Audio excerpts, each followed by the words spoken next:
Hi everyone, welcome to the YouTube channel. In this video, we will discuss Zapier versus Make, which is better for automation.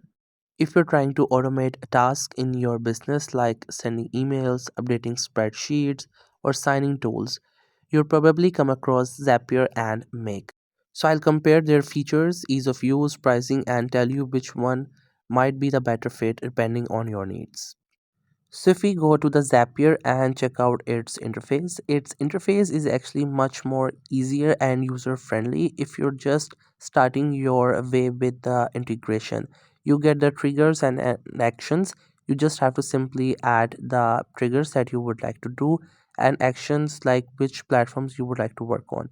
But if we go to the Make, its interface is very much difficult, especially if you have no clue about the integration and how API work.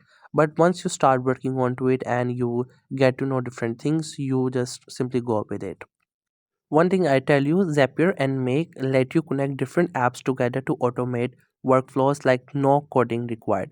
For example, you can send a Slack message when someone fills a form, add new Shopify orders to go to Google Sheet, or get an email alert when a file is uploaded to Dropbox. So if we talk about connecting platforms, so Zapier have a number of templates that you can use. Every template is different from each other that lets you connect one platform to other platform through which you can do your work.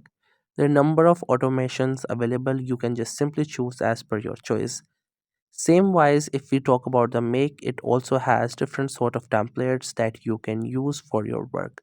You just have to simply go there and go into the templates, and there will be like never ending list. Zapier is best known for its simplicity. The interface is clean, it's beginner friendly, and you can set up basic automations in minutes. It supports over 6,000 apps, more than any other tool, which makes it ideal for quick tasks and non technical users. But its pricings can get expensive as you scale, and it's not great for complex workflows. You usually need to upgrade plans for multi steps, zaps, or conditional logics. So, if you're looking for a tool that quick, easy, and reliable, Zapier is great for lightweight automation. While Make offers a visual builder which gives you more flexibility, you can build complex workflows with branches, filters, interactions, and custom logics, all laid out visually like a flowchart.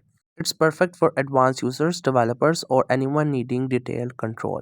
Make also tends to be more affordable for heavy users, offering better value at mid to high tiers.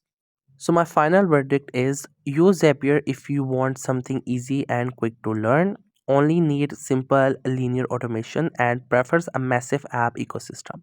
While use Make if you need complex, flexible workflows, want to save money on larger automation setups, don't mind spending a little more time learning the tool. Both are excellent, it just depends on your needs.